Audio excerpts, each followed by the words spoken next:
Mi nombre es Juan Pablo Trujillo Suaza. Mi nombre es Luisa Fernanda Sánchez del grado 11-3.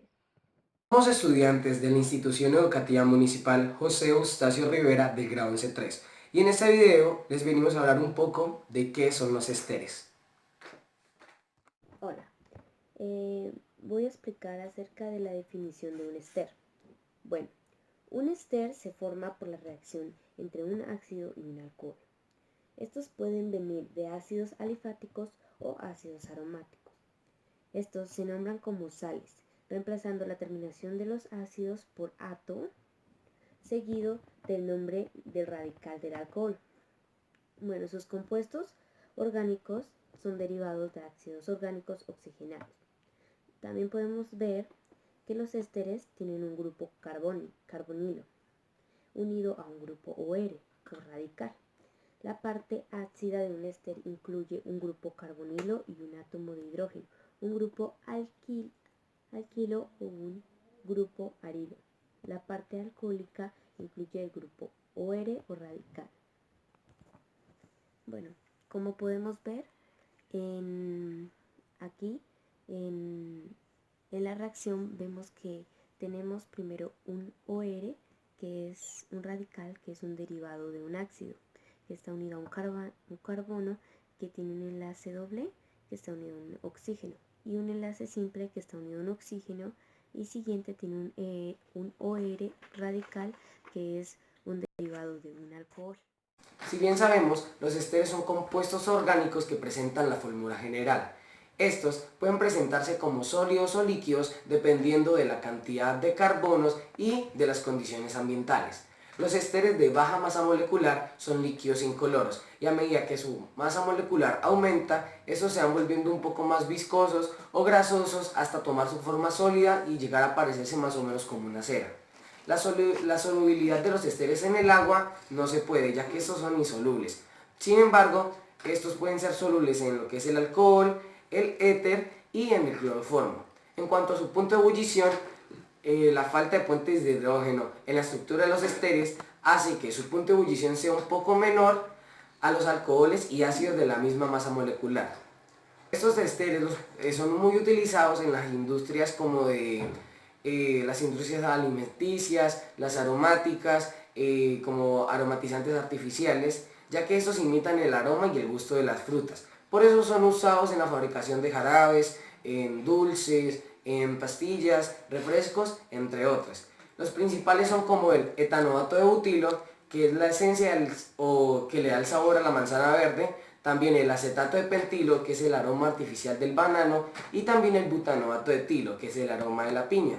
Entonces, otro que puede ser como un ester podría ser la manteca, aquella que está en el pan, ya que esta es clasificada como un ester derivado de la mezcla de los ácidos linoléico y oleico. Entonces también podemos tener aquí las ceras, por ejemplo la cera para los zapatos, la cera para el suelo, el papel mantequilla, las velas y otras cosas más también entrarían como esteres. Y también algunos esteres son utilizados como medicamentos y también algunos los podemos encontrar en los aceites, en las grasas, que son aprovechados para la producción de jabones. Ahora voy a explicar acerca de las propiedades físicas de los esteres.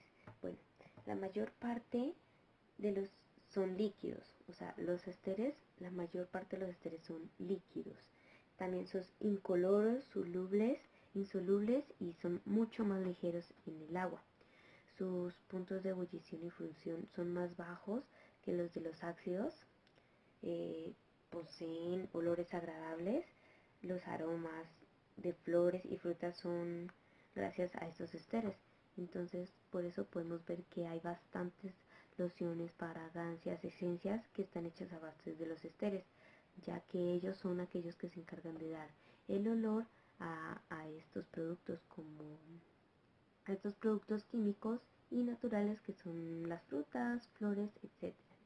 Bueno, como propiedades químicas podemos ver que tenemos algunas que son que la cadena de carboxilio se rompe siempre en un enlace sencillo. También vemos que los esteres se hidrogenan más fácilmente que los ácidos, y también vemos que la saponificación de los esteres, que se llama así porque es la analogía con la que se forman los jabones, es inversa a la esterificación. Bueno, y esas son algunas propiedades químicas de los esteres. Esteres. Los esteres son compuestos que se forman por la unión de ácidos con alcoholes, formando al H2O o bueno, al agua como un subproducto. Como se ve en el ejemplo, el hidroxilo del ácido se combina con el hidrógeno del radical hidroxilo del alcohol. Su nomenclatura se nombra como si fuera una sal con la terminación ato luego del nombre del ácido, seguido por el nombre del radical alcohólico con el que reacciona dicho ácido. Los esteres se pueden clasificar en dos tipos: esteres inorgánicos, que son los que derivan de un alcohol y de un ácido inorgánico, por ejemplo, el sulfato de propilo. También están los esteres orgánicos, que son los que tienen a un alcohol y un ácido orgánico como por ejemplo el ejemplo que les puse anteriormente. Entonces, otro criterio o forma de clasificarlos es según el tipo de ácido orgánico que use en su formación. El proceso de formación de un ester a partir de un ácido y un alcohol se lo denomina esterificación, pero al proceso inverso, o sea, a la hidrólisis del ester para generar nuevamente el ácido y el alcohol, se le nombra saponificación. Este término, como veremos, es también usado para explicar la obtención de jabones a partir de las grasas. A continuación voy a proceder a explicar la nomenclatura de un ester. Bueno, los esteres proceden de condensar ácidos con alcoholes y se nombran como sales del ácido que provienen. En la nomenclatura cambia la terminación ico de un ácido por acto, que ya sería en este caso para los esteres. Bueno, ¿cómo identificamos un ester? Los esteres los identificamos como, por ejemplo, en esta reacción tenemos CH3, CH2, COO y CH3. Bueno, lo identificamos porque vemos que en esta reacción nos encontramos con CaOO, que como anteriormente decía es la terminación de un derivado de un ácido y un derivado de un alcohol. Entonces tenemos que el derivado del ácido está conectado a un carbono, el cual lo miramos ahí, y que está enlazado con un doble enlace a un oxígeno y un enlace simple a otro oxígeno, y a partir de esto un derivado del alcohol. Así podemos identificar un ester. Bueno, como para nombrar la reacción de un ester, primero tenemos que tener en cuenta las terminaciones, que son primero cómo nombrar cuando hay un carbono, dos carbones, tres carbones. En la tabla podemos identificar cuando hay uno, cuando hay dos. Entonces, podemos ver el primer ejemplo, que es CH3, CH2, COO y CH3. Para nombrarlos nos ubicamos en el COO, que es el ester, nos ubicamos en este, y vamos de derecha a izquierda. A partir del CO2 vamos a contar la cantidad de carbonos que hay en el derivado del ácido, que sería en este caso 3, porque contamos desde el CO, entonces sería 1, 2 y 3. Entonces nos ubicamos en la tabla en la parte donde tenemos 3, que sería propano. Entonces, en vez de colocar propano, colocamos propanato, porque tenemos que cambiar la terminación por el ato para los esteres. Entonces tendríamos propanato D. Entonces nos ubicamos nuevamente en el COO y de ahí vamos a ir de izquierda a derecha. Entonces contamos los carbonos que hayan hacia la derecha. En este caso podemos ver que hay uno. Entonces vamos a la siguiente tabla, que también nos muestra en las diapositivas que cuando hay un carbón sería metil. Entonces quedaría propanato de metilio o de metil. En el segundo ejemplo vamos a ver uno que tiene dos cadenas.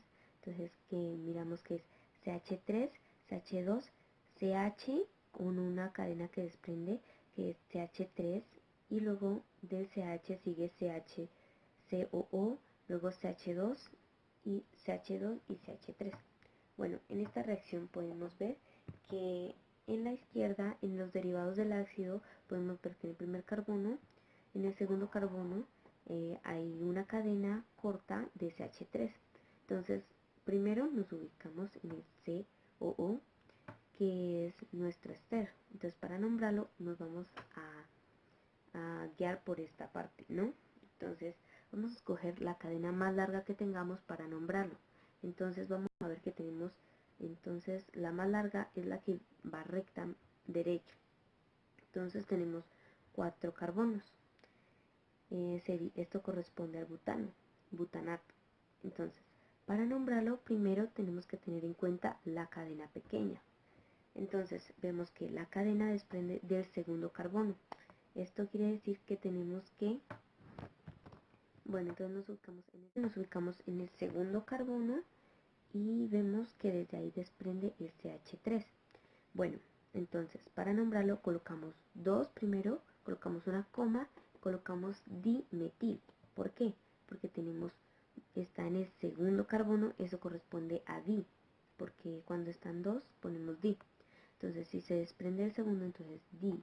Colocamos anteriormente el 2, dimetil, porque solo tenemos un solo carbono, que el cual se desprende, un solo carbono. Si tuviéramos 2, entonces sería propil.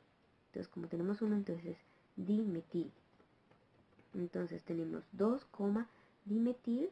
Como habíamos dicho anteriormente, tenemos 4 carbonos en la cadena más larga, entonces corresponde a butanato. Entonces sería 2 metil, 2, dimetil. Hacemos un guión, butanato de, y entonces esta vez vamos a contar desde la derecha, desde la izquierda hasta la derecha, desde el COO. Entonces vemos que tenemos 3 carbonos y eso corresponde a un isopropil. Entonces quedaría, el nombre de nuestra reacción quedaría 2, dimetil-butanato de isopropilo. Entonces de esta manera nombramos nuestras reacciones de los esteres. Reacciones en los esteres. En presencia de un catalizador ácido, como el ácido clorhídrico, los esteres se hidrolizan para formar un ácido carboxílico y un alcohol. Por ejemplo, en disolución ácida, el acetato de etilo se hidroliza. Entonces, como tenemos aquí en el ejemplo, si vemos, tenemos primero acetato de etilo, que pasaría a ser ácido acético más el etanol. Entonces, sin embargo, esta reacción no llega a completarse por completo. Entonces, esta también ocurre en la reacción inversa. Es decir, se forma ester a partir de un alcohol y un ácido. Por otro lado, se utiliza una disolución de hidróxido de sodio en la hidrólisis. El acetato de sodio no reacciona con el etanol, por lo que la reacción sí se completa. Entonces, como vemos en la diapositiva, el acetato de etilo pasaría a ser acetato de sodio más el etanol. Entonces, el hidróxido de sodio no actúa como catalizador, sino que se consume durante toda la reacción. Voy a poner un ejemplo. Entonces, donde podemos ver que los esteres sufren la situación nucleofílica, que son características de los derivados de los ácidos carboxílicos. Entonces, el ataque ocurre en el carbono carbonílico deficiente en electrones y da como resultado el reemplazo del grupo OR por menos OH, menos OR o menos NH2. A veces estas reacciones se efectúan como en presencia de ácido. En estas reacciones catalizadas por ácido, entonces sería un hidrógeno se une al oxígeno carbonílico, por lo que el carbono correspondiente es aún susceptible al ataque nucleofílico. Eso fue todo por el video de hoy. Espero que hayan entendido un poco más acerca de los esteres, como sus reacciones, sus usos, sus características, su formación, sus nomenclaturas, y espero que hayan tenido como algo más claro acerca de estos. Muchas gracias.